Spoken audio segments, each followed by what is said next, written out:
Well, welcome to the Lessons of Vietnam. We attempt to tell the real story of the Vietnam War and the men and women who fought in the war. As we were just talking about with our guests a few minutes ago, there's so many misinformation and misfacts and myths out there. And the purpose of the show is to dispel some of those myths and try to get the truth out there. My name is Bill Dixon. I'm the host of the show. I was in Vietnam in 1967, 68. As some people say, I'm a Tet survivor. If you don't know about Tet, look at some of the other shows on demand and find out about it. We do this show twice a month on the second and fourth Wednesday. Appreciate you tuning in tonight. If you want to see it on demand, just look at ncvi.org. and click on TV show, and then click on archives, and you can see some of the past shows. I think we've done somewhere around 70, I believe, something like that. But there's a good selection of different shows on there. We're excited about our guest tonight. He was 2 tours in Vietnam, but we'd like for you to be part of the show. If you dial 919-518-9773, you can ask questions or make comments if you like. Or even better, go on to Skype at Computers 2K Voice. If you look at your screen there, 2K, K is in kilo, capital letters. If you need to get in touch with me, you can email me at lessonsofvietnam@ncvi.org. Now, what we're going to be talking about tonight is the 1972 Battle of Kontum. And our guest is Lieutenant Colonel John G. Jack Heslin. And he has a fantastic website. If you do nothing else, when you we'll get off the air tonight, is go to his website and look at the information he has put on there. It's not something he did just in a day or two. It's www.thebattleofkontum.com. You owe it to yourself if you've got any interest in Vietnam or what was going on over there to go to his website. It's got all kinds of good information that you can't get anyplace else. Now let's talk about it. If you look at the picture there of the map, if you look at the big red area, it's showing Kontum, where it's at in South Vietnam. It was in the central highlands of Vietnam, the mountainous area. If you look up to the yellow area, that is the DMZ, that's the demilitarized zone separating North Vietnam from South Vietnam. And when I left the United States for Vietnam, I had orders for Pleiku, which is the darker area you see there. And to kind of give you a perspective where we were, if you look down the kind of the bottom left there, you'll see an arrow pointing towards Saigon, which was the capital of South Vietnam. That'll kind of give you an idea. Sometimes we name these cities, we're used to them, but if you don't know a whole lot about Vietnam, you don't know where these places are. So as you can see, it was in northern part of South Vietnam. And again, it was in the Central Highlands, which is a beautiful place now and so forth. And you'll be seeing this Battle of Kontum map overlay a little later, but that just kind of gives you an idea of the mountains and the valleys and so forth. Now let's just talk a little bit about our guest. I would give you all of his credentials, but we only have an hour show. So I suggest you go on his website and read about all the things this man has done. Like I said, 2 tours in Vietnam. He's been busy in the military. He was busy out there as a civilian and has done a lot of good work out there. Lieutenant Colonel Heslin has been awarded a Silver Star, the Distinguished Flying Cross, Bronze Star Medal with Oak Leaf Clusters, the Air Medal with V device, and the V device is for valor, and 24 Oak Leaf Clusters. That means he's won 24 of those. Army Commendation Medal, Army Achievement Medal, President Unit Citation, National Defense Service Medal, Vietnam Service Medal, Armed Forces Expeditionary Medal, Armed Services Ribbon, and Overseas Service Ribbon. Jack served 2 tours in Vietnam, 1967, 1968. He's also a Tet survivor. And his last one was when this battle was fought was 1971 and 1972. Now, Jack holds an MA degree in sociology from the University of Rhode Island and a Bachelor of Administration, BA from the Providence College as a graduate of the Naval War College. Jack completed 20-year military career as an Army aviator and is a retired lieutenant colonel. He's had several articles published in military journals. Jack was a founding member of the Chester Rotary Club and a life member of the Vietnam Helicopter Pilots Association and Distinguished Flying Cross Society. And actually, where I met Jack was at the yearly meeting of the Vietnam Helicopter Pilots Association here in Raleigh, where they read the names of the unaccounted for from North Carolina the first Saturday of the month. We've been doing that for 30 years. In 1977, he was selected for attendance at the Naval War College Command and Staff course and graduated with honors in June of 1978. Jack, I'm going to turn it over to you now and let you talk about some of the PowerPoint slides we have there. And again, we appreciate you being on, and we're honored that a man with your stature would be on our show and all the things you have done and the people you have met. Sometime I'd like to just sit down and talk to you about John Paul Vann and the things he did and so forth. But it's all yours now. Go for it. Thanks, Bill. Delight to be here. I appreciate it. And of course, I am none. I know you're there, and I thank you too. I would like to take a minute, and I'm very pleased that I was part of the North Carolina chapter of the Vietnam Helicopter Pilots Association event in February, which recognized those missing in action from North Carolina. The North Carolina VHPA is an outstanding group of people, and many of you know they were in the inaugural parade. Tonight, I'm going to give you just a short overview of what I hope to accomplish in the next little bit. I'm going to give you a little overview in terms of why and how I built the Battle of Kontum website, as opposed to writing a book. I'm also going to provide an historical perspective that's going to draw a line between the Battle of Kontum in 1972 and one of the first battles in Vietnam, which was the Battle of Ap Bac in January 1963. I call it the Alpha and the Omega. And the reason I'm drawing that line is because of three men who were involved in both of those battles. And finally, I'm going to take a little time to explore the website, to give your viewers and your listeners or your audience a little bit of an idea of what's in there. It's a very large website, but I'll give a little bit of an idea of what it is. As Bill, you mentioned, I had 2 tours in Vietnam, and my first tour is with the 119th Assault Helicopter Company up in Pleiku, and flew assault helicopter companies, Hueys. And my second tour, I was back in the Highlands, and this time I was the S3 of the 52nd Combat Aviation Battalion until it stood down in April of '72. I went in December. And then I became the Assistant 3 of the 17th Combat Aviation Group. Now, as a result of that, I acquired a lot of personal notes. Jack, let me interrupt you just a second. For our audience who's not military, can you tell them what an S3 is? Yes, I was the operations officer. Okay, I'm sorry to interrupt you, but... No, do it anytime. Yes, clarity. I was the operations officer. And when I was with the group and the battle was actually taking place, I was in a position which allowed me to have a lot of personal notes I kept, maps, pictures. I actually was what was known as, by Colonel John Todd, I was his scribe. That meant that Colonel Todd, who came up from Saigon, and he controlled and was a coordinator for all the aviation during the battle, directly responsible to John Paul Vann. Colonel Todd wrote a back channel every night. It was 7 paragraphs. I wrote the first 6 paragraphs, which were the combat operations of the day. And then he wrote the 7th paragraph, which was his interpretation of what he learned that day and during the various briefings. Well, we did that every night. As a result of that, I had a tremendous amount of information. I also flew what was known as the Air Boss mission.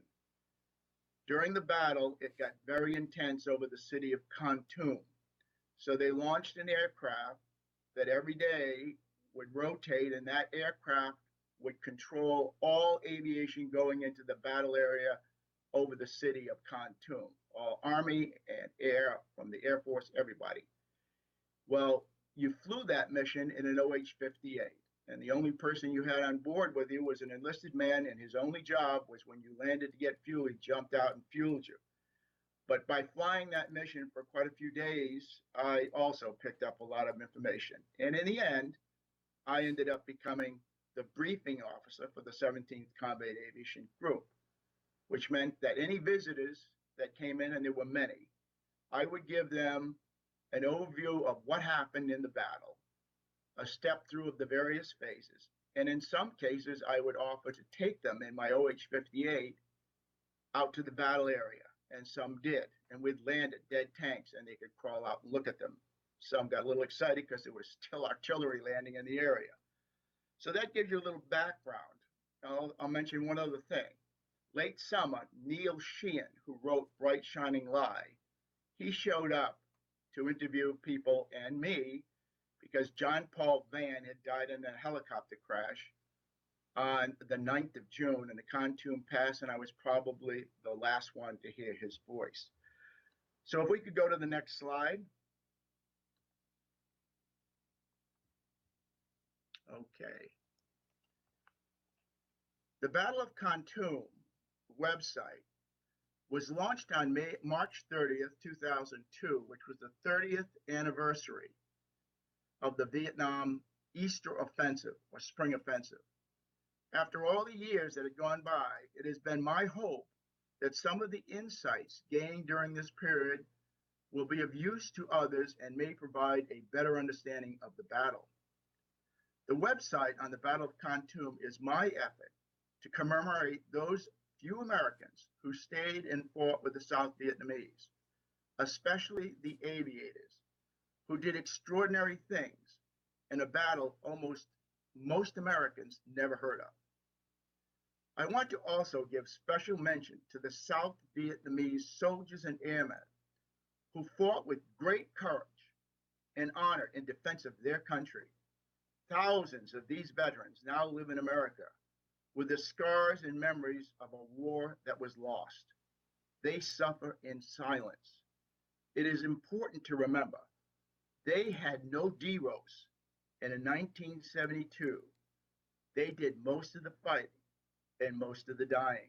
Jack, let me interrupt you right there. Just ask you a question. By then, officially, the American fighting forces had left. All were left there were advisors and support staff, as you said. So the war was actually been taken over by the South Vietnamese military at that time. Is that correct? Yes, it was Richard Nixon's Vietnamization program, and we were in the middle of standing down units during the battle. So as we were fighting, we were watching and we were sending home support, maintenance units, and aviation units.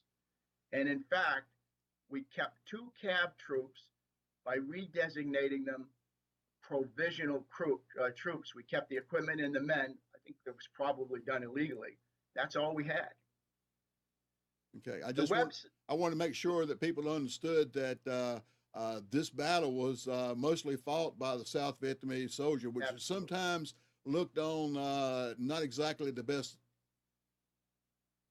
Yes, it's my regret that many Americans have a perceived view of the South Vietnamese fighting force, the ARVN, as incompetent or incapable, or even worse than that. What I witnessed was soldiers who fought hard if they were well led and supported, and they fought in defense of their country. And like I said, they did most of the dying.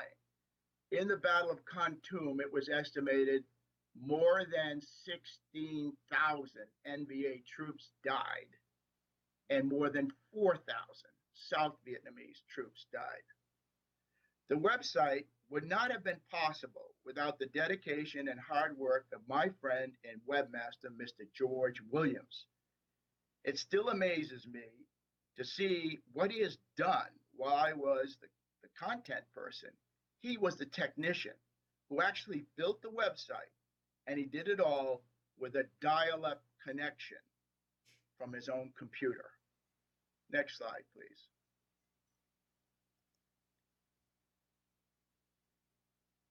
The website has, I'm going to talk a little bit about its organization. On the home page, left side, you will see an index. The index, every index line that's there is nothing more than a hyperlink to another portion of the website. Anytime you see the text is a different color, you click on that, it will hyperlink to another part of the website. So the website is organized, and when we built it, my guidance to my webmaster was, I do not want flash, I want elegance. And by that I meant content heavy and ease of navigation. And that has been a predominant theme of those who've gone to the website and contacted me about what's there. Now, the website over the years has been the basis of books being written, which I'll talk about in a minute, school research papers, college master's degrees, and many other people have used it as a resource. I have over 350 Stars and Stripes newspaper articles reprinted on the website. It's the only place they exist in the world. If you want to look at Stars and Stripes newspapers from that period, and you go to the Stars and Stripes archive, you'll have to look at microfiche, not a website. Furthermore, everything on the Battle of Kontum website is searchable. You can put in keywords and search the site.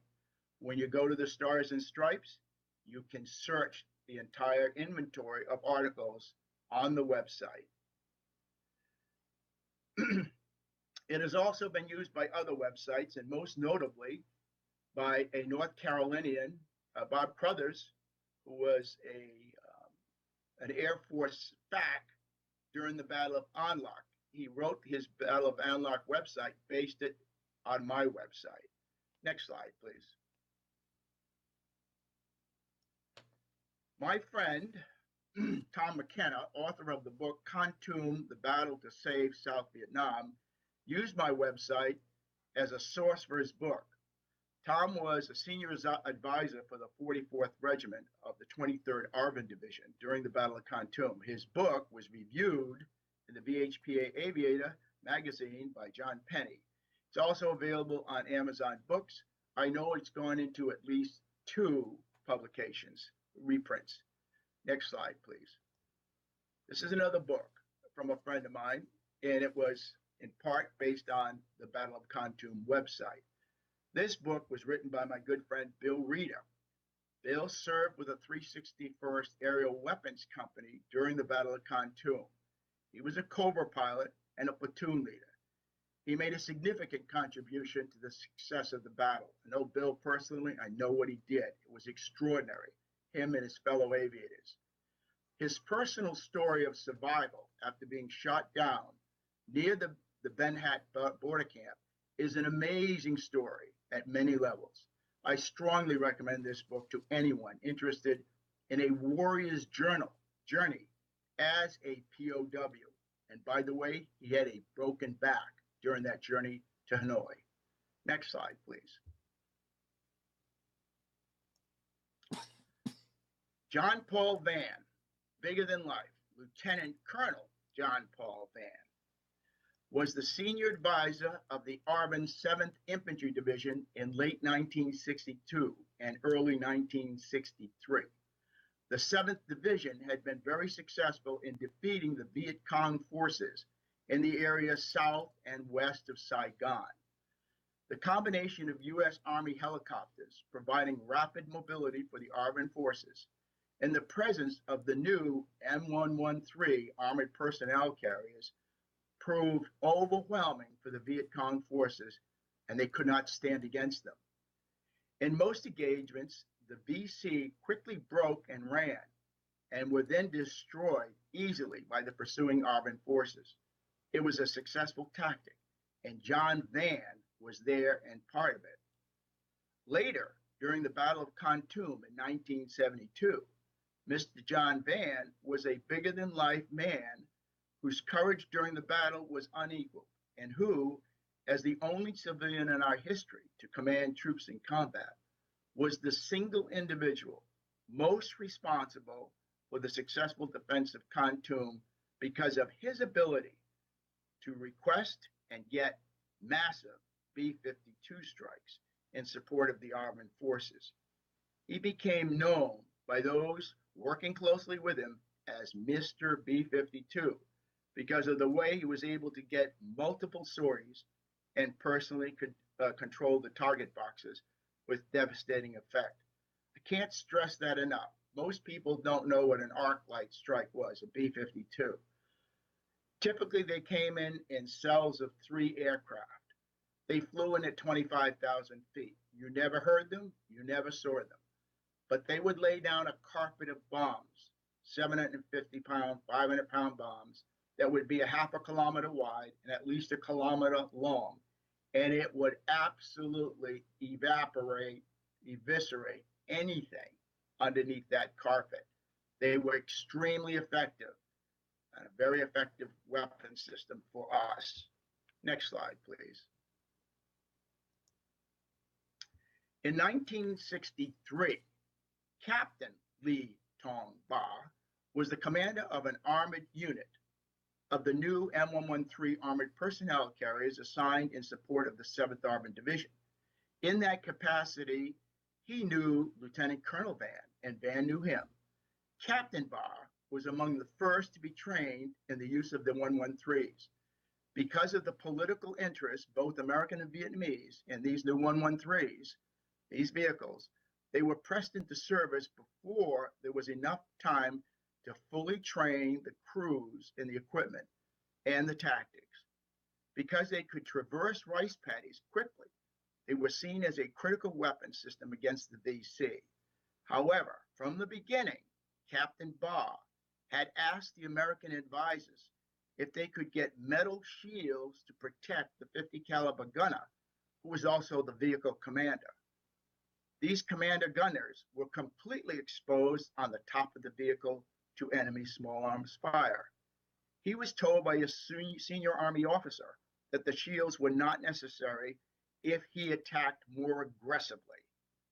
Colonel Ba, Captain Ba at the time, was handpicked, well, Captain Ba became Colonel Ba, was handpicked by John Paul Vann to be with him in Kontum in 1972. So we've got a span of almost 10 years. Colonel Ba then was the 23rd Armored Division commander, but his units were scattered over much of the 2 Corps area. And in late 1971 and 1972, they were dispersed over the entire area. It was not until the 22nd Armored Division collapsed and was overrun in April of 1972 that Mr. Vann brought Colonel Ba and his entire division into the city of Kontum to defend it. I've got to make one other point there. Up to this point, the armed forces were mostly being used to defeat VC in the field. They were now facing fully trained, full up, armored, mainline NVA forces. And for the first time, Colonel Ba's division was pulled together and he had to conduct a divisional defense against 3 divisions. And he did it within 2 weeks of getting ready to do it. Next slide, please.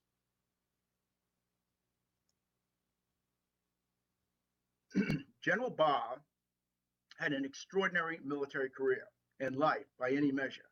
From his childhood as what he called, he was my friend, Buffalo Boy, through the military education with the French and then the Americans, he was first and foremost a soldier, a warrior. It would be impossible for me to trace his amazing career and life here, but I want you to all know that as the 25th Armored Infantry Division commander in April of 1975, he was one of the last 3 Army generals still fighting.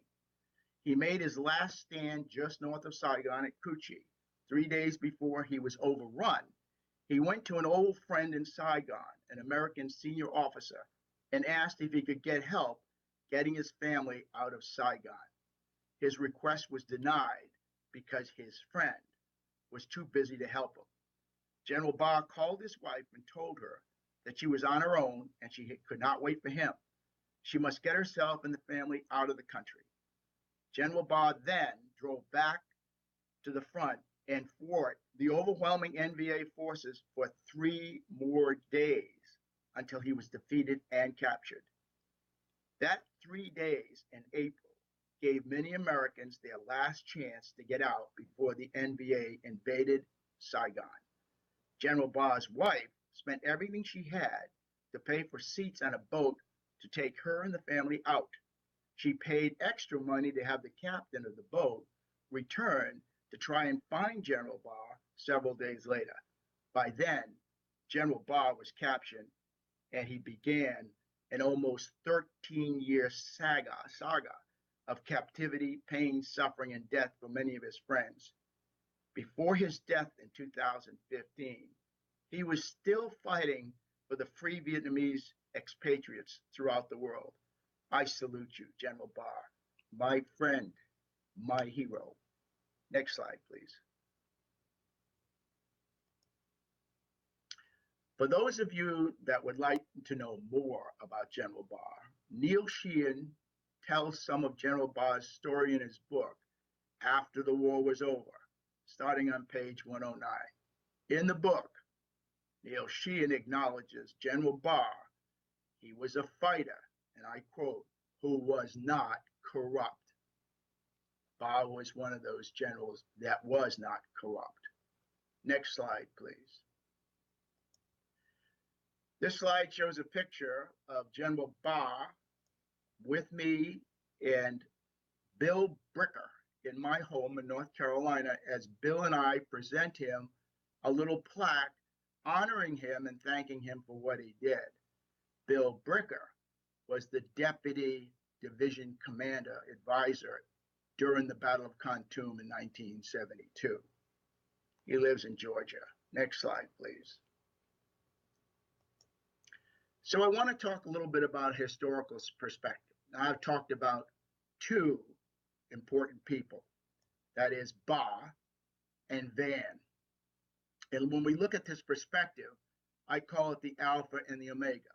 Most Americans have not heard about the Battle of Kontum in 1972, and even fewer Americans have ever heard of the Battle of Ap Bac that took place in 1963. I call it the beginning and the end, and it is 2 of the most significant battles of the war, where U.S. troops were involved and U.S. aircraft were involved. The people that were involved as troops were all advisors. So advisors in 63 and advisors in 72. Next slide, please. Ap Bac was a small village located about 25 kilometers south and west of Saigon. Intelligence had been reported a local VC unit was in the village, and then Lieutenant Colonel John Vann, senior advisor to the 7th ARVN Division, was anxious to attack and destroy them. In the Battle of Ap Bac, January 2nd and 3rd, 1963, U.S. Army advisors served with ARVN units and the U.S. Army aviation, especially helicopters, provided essential support as the ARVN units fought to eliminate the Viet Cong forces in South Vietnam. That was the beginning. The Battle of Ap Bac was the first well-publicized and reported on battle that had American advisors and Army helicopters involved. It was 2 days of action. 5 Army helicopters were shot down. In the end, ARVN forces prevailed, but they had 83 KIA and more than 100 WIA. This battle, the Battle of Ap Bac, had a profound impact on how the Vietnam War was perceived back in Washington. And it probably had a lot to do with the removal of President Diem in early November 1963. That same mix of U.S. advisors and aviators would be key in the Eastern Offensive of 1972, and especially in the Battle of Kontum. In both of these 2 critical battles, it was ARVN forces defending their country with U.S. advisors and U.S. support. I want to make one other point. When I say this battle had a huge impact on how America perceived the war, it was as it was reported by American reporters. That was the key. They painted the picture. And that picture of how that battle turned out was different than how the generals were reporting it. However, who those reporters got that picture from was key. Let's go to the next slide, please. I mentioned three common threads. I already talked about General Ba, Captain the General. I talked about John Paul Vann, Lieutenant Colonel, then civilian. The third person I have not yet talked about. Next slide, please. This man, Pham Xuan An, in this picture, 1975, when Vietnam was falling. An was the single man most responsible for the success of the VC and the loss of the Army units and the loss of the Americans suffered during the 1963 Battle of Ap Bac. Under his direction, the VC went to the plain of reeds and practiced shooting at cardboard mock-ups of U.S. helicopters. They were trained to shoot at the exposed gunners on the M113s and the drivers. They built defensive fighting positions at Ap Bac, all under the direction of Pham Xuan An. Ap Bac was an ambush set up by An against the Arvin units. He was the man who prepared the Viet Cong to defend the village of Ap Bac. He was the one who spread the word that there were VC in the village. It was a trap, and Lieutenant Colonel Vann fell for it. He was a master spy for the North Vietnamese Army. He was a colonel in the NVA Army, and he was the most respected Vietnamese reporter in Saigon. He had the trust of all the reporters and the Arvin and American military leadership, and he had access. I'm going to say it again. This man, American educated, trained to be a journalist in America, was a reporter and very close to American reporters. He was the go-to guy. He painted the picture of an Arvin disaster and a president, Diem, who should not be supported. Next slide, please. At the same time he was a respected reporter, Mr. An was delivering a steady stream of military documents and reports to North Vietnamese authorities, writing in invisible ink and leaving the material in containers at designated spots around Saigon. It was reported that General Giap joked that with Pham Xuan An, quote, "We are now in the U.S. war room," and they were. In 1976, at the Fourth Party National Congress in Hanoi, An received his National Hero Commendation and was photographed with General Giap and other heroes of the war against the Americans. His National Hero Awards included his actions for the following battles: Ap Bac, Tet of 1968, Lam Son 719, where we lost 108 helicopters. This man had a huge impact on the war. Next slide, please. So here he is, 1990. As Vietnam was reopened and the Western visitors started to go in, Mr. An was promoted to Major General and was named a hero of the People's Armed Forces with 4 military exploit medals. He died in 2006 at age 79. His son, however, received a scholarship to attend college in America. Next slide, please. Larry Berman's book, Larry Berman is a professor of political science at the University of California, Davis, and the author of 3 well-received books on Vietnam, including No Peace, No Honor, made more than a dozen trips to Vietnam to interview Mr. An before An's death in 2006. I like Berman's book better than I liked Thomas Bass's book, which is titled The Spy Who Loved Us, the Vietnam War and Pham Xuan An's Dangerous Game. I think that the Berman book, this one, is much better. Next slide, please. This is a picture of the home page. And what I want to do, let me stop for a minute. What I wanted to do in that section I just gave you was draw up a line between the first battle, Ap Bac, until 1972, the Easter Offensive and the Battle of Kontum. The three personalities that connected those, Ba, Vann, and of course, the spy, An. That's very important to me to understand the linkage between those people in that period of time. Okay, when we look at the home page of my website, excuse me, as I said earlier, the website is designed in a way that you can quickly navigate around it.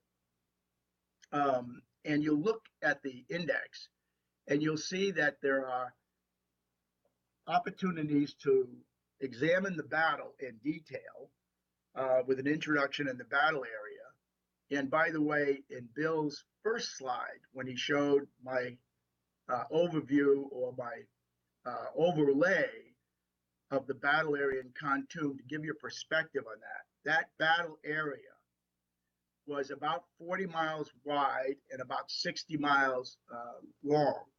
It was about the size of the state of Rhode Island, if you want to look at it as a perspective. So on the website, you can click on the battle area and take a look at it, and then you can go through the various parts. I have a section called the battle summary, which goes into some detail that kind of gives you the short version of what actually happened in the battle. Then I break it down and you can go into each of the phases of the battle in more detail. So you got phase one, the battle for the fire support bases and Tan-Can, phase two, the border camps, and then phase three, Kontum City. Each of those phases constitute a section of the battle. I mentioned early on that the 22nd ARVN Division at Tan-Can was overrun with tanks. It was overwhelming. It was interesting to note that John Paul Vann did not believe there were tanks in country, in the Highlands, until they showed up on the battlefield on the 23rd, 24th of April, 1972. Now, the cavalry units that had been flying the area were coming back with reports, but Vann felt, well, he said, unless I see them myself, I won't believe they're there. Well, they came, and not only did they come, they came in fairly large numbers. When you look at the second phase, which was the border camps, the ARVN had camps located, hardened camps that were like fire support bases out on the borders that were to block and restrict the movement of North Vietnamese into the country. Well, the North Vietnamese, after they took out Tan-Can, turned on the border camps, and there were major battles there, with being one of the most notable at Ben Het. Lots of information on that. And finally, in phase three, a detailed description of what happened in the city itself. And it was very horrific when you look at the number of refugees trying to get out, the loss of life, the chaos, the near thing in terms of the North Vietnamese and the armor rolling in, and the almost collapse of the defensive positions. I'll make one comment about that because I'm not going to go into a lot of detail on the battle itself. But I will say that one of the most extraordinary things that happened was that when it got to be very, very critical and the final assault of the North Vietnamese was about to happen, and we knew that because of radio intercepts, we knew this was it. It was General Barr, a colonel at the time, along with his senior advisor, who decided that they would move the defensive positions, the ARVN soldiers, back from their defensive positions 200 meters. I'm going to say that again, 200 meters, and run B-52 strikes as close air support to catch the NVA units as they came into the assault. They did that at 2 in the morning. It was exactly what was needed, and the results were devastating to the North Vietnamese. A really important thing, lots of details there. The story of how that came about was amazing. On the website, you will also see helicopter losses. So if you click on that, it's going to show you an overlay. It's going to show you dots on the overlay where 21 helicopters, American helicopters, were shot down. It gives you their location. It tells you the date they went down and what type of aircraft they were. Now, that was just the ones that were destroyed. We had many others that were shot down. We were able to either recover them or just combat damage. The air cab troop that we had working with us at the time, it was 8th Troop 17th Cab, had 9 OH-6 light observation helicopters. All 9 of them were shot down, all 9. And one of my friends, who was a Loach pilot, was shot down 5 times until he finally had his leg blown off. If you go down the website further on, you will see, after the helicopter losses, a link to the Hawk's Claw. We had the only time an airborne tone system was used in Vietnam. It was experimental. We used it there, and they did a tremendous job, but they also proved that helicopters could kill tanks. This story was epic. I also have the next one down. I have a map room. I brought back all my maps and digitized them. And on the web, you can view all those maps and any part of them. I found out that many people have used those maps for wargaming on the web. Then the section on Stars and Stripes, and I told you about that. The guest book goes back for years. I found that extremely interesting to read through it. There's a memories book. People were actually in the battle, both Vietnamese and Americans, telling their stories. And then as you go through the website, down the inventory of index, you'll see many other things that may be of interest to you. Some of the items are only located on the home page. So for example, there is a button or an item called Combat Power, which is a paper I did in the War College that was a conceptual paper on understanding what combat power is. And then there's a resource page, acknowledgments, etc., contact. And of course, there is a links page. And on that links page, you will find many different links that I value in terms of that. Okay, so if we go down to the next slide, please. Let's see if I can pull that up. You'll also see on that home page a reflections from the web. You can click on that. This is a small book I wrote, and it is now available on the web. Multiple chapters, it's not very long. I wrote it and I sold it for a while because people asked me if they could pay or help me with the website. And I said, no, but I will sell this little book. Well, I did that, sold about 1,000 copies, and then decided to just put it back up there. There's also a section on setting the record straight. I won't go into a lot of detail other than to say it was my effort to go out to the high schools and try and help people, high school teachers, understand what actually happened in the Vietnam War. And some of the resources that we have, people say to me, Jack, so many books out there, and I've read so many of them. What would you recommend? So when I look at it, and I've read them, the one book that I would strongly recommend to anybody is Philip Jennings' book, The Politically Incorrect Guide to the Vietnam War. That book, in a single document, does a really good job of explaining the war in terms of what really happened and not the politically correct crap that we hear all the time that we live with because of the way it was constructed by the reporters. So I'd strongly recommend if you wanted to do any of those, you could. I would also say that when you go to the page on the links page, there's 2 right at the top on lessons learned. One of them by Henry Kissinger, the other one by Melvin Laird.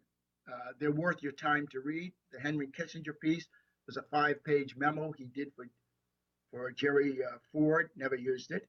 And the Melvin Laird one, as a Secretary of Defense, very long article in Foreign Affairs, did a beautiful job in 2005 talking about the Vietnam War and comparing it to the Iraq War. Okay, so if we go to the next slide, please. I mentioned this, the resources and sources. I'm not going to spend much more time on that. I'm going to go to the next slide, please. One of the things that's happened in the website is people have found it and connected as a result of it. I dedicated my website to Joe Eubanks. Joe was killed in action on June 2nd, 1972, while on a mission near the Kontum Pass. I've dedicated this website to Joe and many other aviators who gave their lives during the Battle of Kontum. Joe was a Huey pilot with the 57th Assault Helicopter Company, the Gladiators. That was my original unit in 1967 when I deployed to Vietnam. Joe was the basketball manager for the Citadel Military Academy in Charleston, South Carolina in the mid-60s. He was admired and loved by all the members of his team and was included in Pat Conroy's book, My Losing Season. Of course, you might remember Pat Conroy was the guy that wrote Prince of Tides and The Great Santini.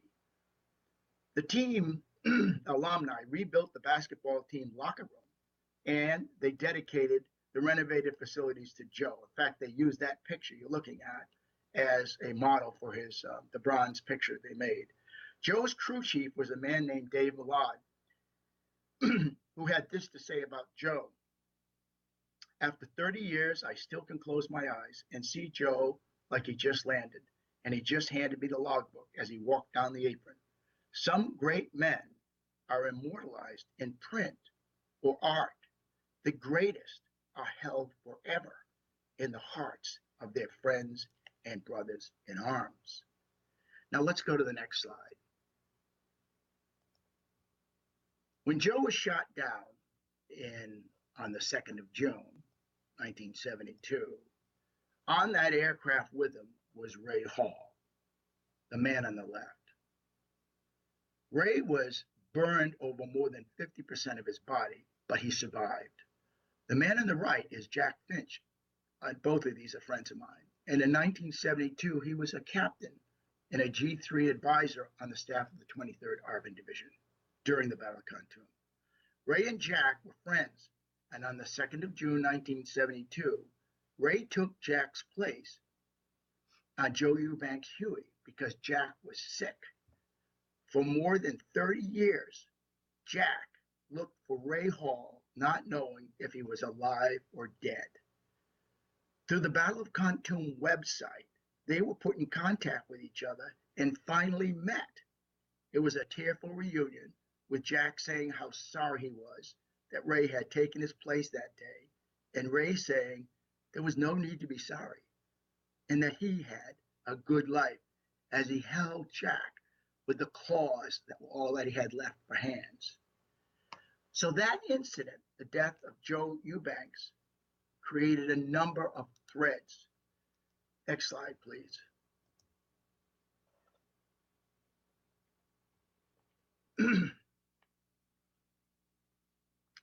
Jack, I am so pleased that your friend and my friend and savior, Fred Suttle, had been remembered in a place where warriors meet. Captain Suttle died in my place. I'm here because of his unselfish action. I will never forget him coming to my hooch and telling me to rest. He would take the flight.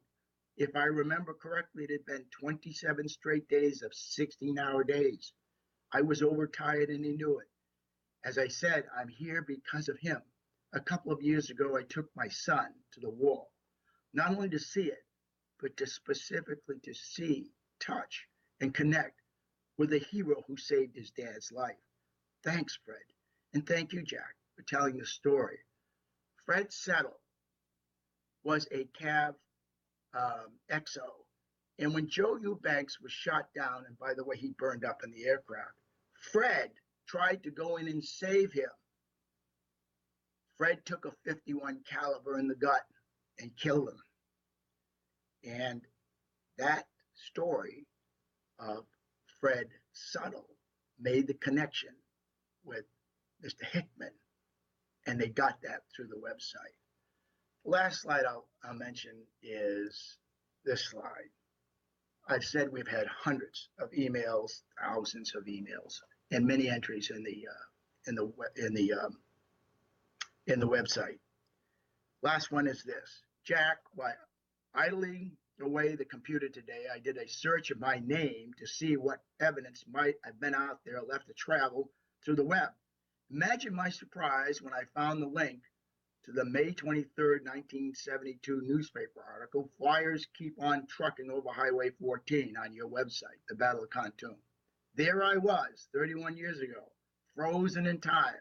One night when we took a Stars and Stripes reporter along with us. How strange. Jack, I can't tell you what chord your site strikes in me. How fascinating it was to be able to see it again, but through so many different lenses. It is the same feeling I had after reading Neil Sheehan's book, A Bright Shining Lie. All those places started to fit into place as a whole. And this, your website, is much more personal. Thank you for the effort, for hosting so much information, for bringing so many people together, for remembering. That completes my presentation of the Battle of Kontum, which I hope has been informative to you. So I'll turn it over to you, Bill, if there's any questions you want to mention. Okay, whatever you wanted to do, but I have a couple of questions.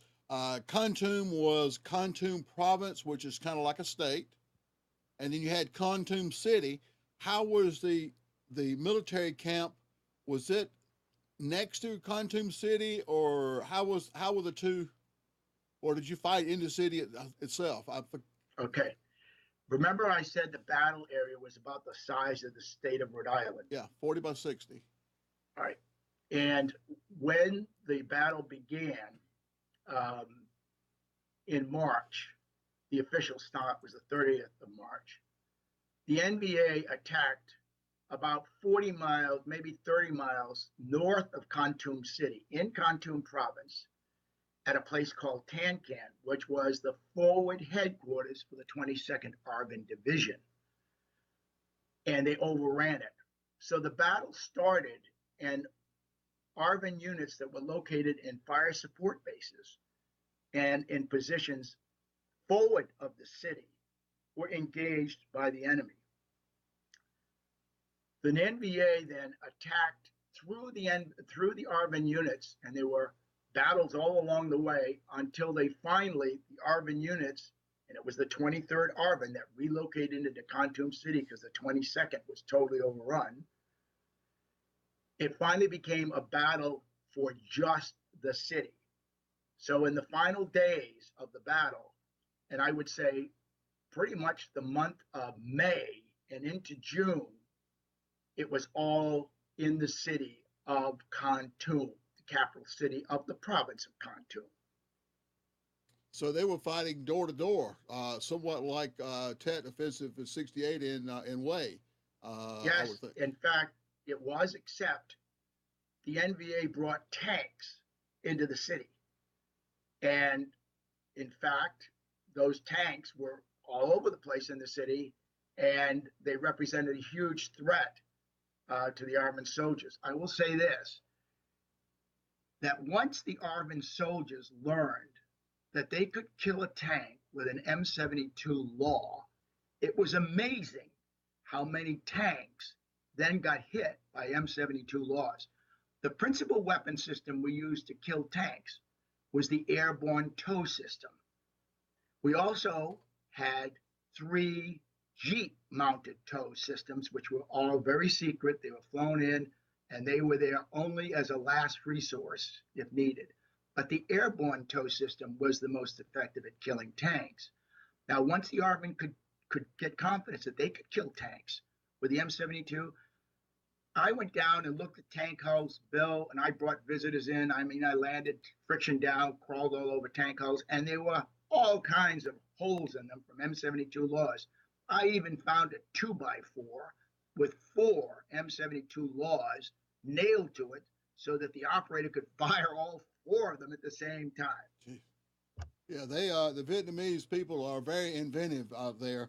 Um, go back to, I think one of the points you were making, as I mentioned before, sometimes there's some of our fellow soldiers in Vietnam have derogatory things to say about the South Vietnamese soldiers, but I think a lot of it came down to either lack of leadership quite often. Uh, so there were some problems, but I think the whole thing you talked about there was important. That first big battle was fought by the South Vietnamese. Ap Bac was Yep. fought by South Vietnamese with American support, and Mhm. your battle, the Battle of Kontum, was also fought by the South Vietnamese. And both battles, they accounted for themselves very well. They Uh, did, Bill. And what you have to remember, and this is lessons learned, in 1972, we absolutely knew that it was the firepower of American aircraft, gunships, and B 52 strikes that was able to, to defeat the assaulting three divisions against Kontum. You got to remember that we dropped bombs in Vietnam like there was no tomorrow. In eastern Laos, they say that we dropped more bombs along the Ho Chi Minh Trail than were dropped in World War II in Germany. I believe it. But the problem was, it was like trying to kill flies with a baseball bat. Unless you had a really clear, exposed, vulnerable target, all that tonnage didn't do much good. Well, in the Battle of Kontum, when we had them in front of our lines and they were massed and they were in the open and not in their staging areas and deep tunnels, the killing was incredible. I remember flying over the area and you couldn't fly below 600. The smell was terrible. We talk about missing in action. The Vietnamese, the North Vietnamese, probably have 100,000 missing in action. They just got vaporized. yeah, another one of the men you also talked about quite a bit was John Paul Vann. Mm-hmm. I don't want to make sure that people realize when you said a while ago he was a civilian. I believe he did his first tour in Vietnam, went back and tried to tell the powers that be that they won't fight in the war like they need to fight it to win. And he made a lot of them mad, so he got out of the military and went back as a civilian with civilian aid and so forth. And he was Yes, he was called a civilian general because he ended up leading the South Vietnamese soldiers and units and so forth. Even though he was a yes, civilian, he yeah, put his he whole did. life into Vietnam. Well, he did, and you make a good point. John Paul Vann was an extraordinary person, and of course, Neil Sheehan, who knew him personally, based his entire book around the 10 years of Vann in Vietnam. Now, Vann, um, in the Battle of Ap Bac, I hold him responsible for one of the big problems that came about at Ap Bac. Vann talked to reporters about his perception of the failed Arvin assault on Ap Bac. And that was the beginning of the rift between what the reporters were reporting and what the military was saying. Now you got to remember, Pham Xuan An who took the reporters after the battle to Ap Bac. They weren't going to go there. He drove them down there and told them what a great battle it was for the VC and how poorly the Arvin soldiers did. Now, as a little note, I think Sheehan, in his book, Bright Shining Light, spends about 68 pages on a two-day battle at Ap Bac and about 40 pages on the Battle of Kontum that lasted 2 months. Very little, Yeah. very imbalanced. Well, But another thing, Jack, I want to point it out to our audience and so forth. You had talked about Pham Xuan An being mm, the spy. yeah, From what I've read, he was also the worst POW camp commander also. I don't know that, but he And may have been. and also one of the things that surprises me was how well respected he was by the reporters there. That's where he was getting his information. He could go to Westmoreland's briefings and get the information and so forth. And even after it was proven that he was a spy, some of the Yeah. American reporters still supported him. Oh, yeah. When And Bill, you're right.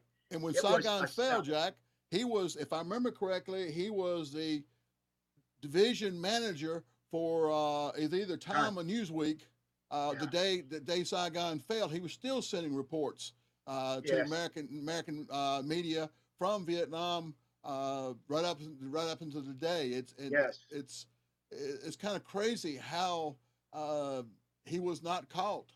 Now, during yeah. that period Now, of time. I will say this. He was a state chief.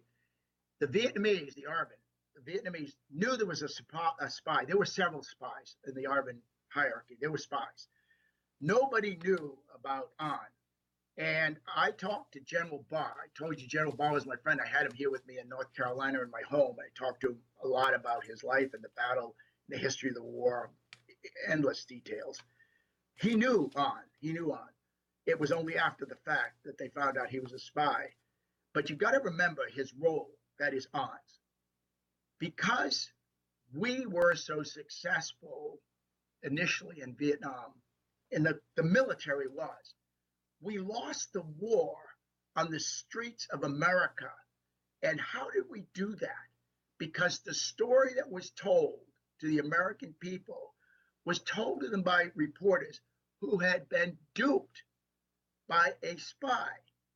He was telling them, talk about fake news, talk about false stories. I'm not going to whitewash the goody two-shoes thing of American brilliance and how they fought the war that I could go on forever about. That's not true. I'm not going to say they were wonderful. We did everything right. We didn't.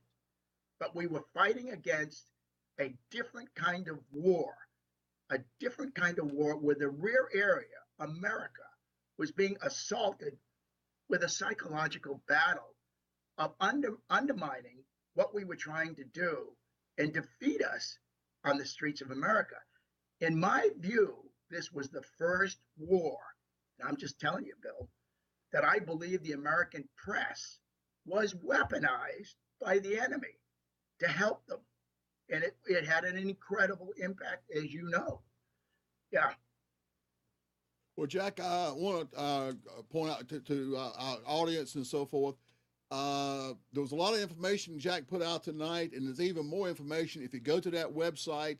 I guarantee you, if you go to it one time, you'll keep going back to it because there's some fantastic information and a lot of education there. Jack, I appreciate you coming on the show tonight. We really enjoy it. We're running short on time here, but I do want to invite everybody to our next show, which is March 8th. I will be doing the show from Kinston, North Carolina, where I will be at G.I. Joe's, which is a new military museum Eric Cantu has put together down there. It's got some interesting stuff, so I'll be doing the show from there. But Jack, we'd love to have you come back on the show another time and talk about some of the, to me, John Paul Vann is got to be one of the most interesting people to come out of the Vietnam War. And I'd be happy to talk about anything of that nature. I would also say that in 67, 68, I flew the SOG mission into Laos in Cambodia. Be happy to talk about that. You couldn't have, Jack. We didn't go into Cambodia and Laos. Actually, you're right. All those awards that you read off about me, yeah, was all on the Ho Chi Minh Trail, and I left my aircraft on the Ho Chi Minh Trail when I landed in the middle of an NVA unit. Well, you wouldn't believe the Ho Chi Minh Trail today. It's like a 4-lane highway. It was almost that those days. Yeah. Well, people don't realize that there was the Ho Chi Minh Trail was a lot of trails and so forth. But we got to go run over time. Oh. Jack, again, I thank you very much. Hold on. You betcha. All right.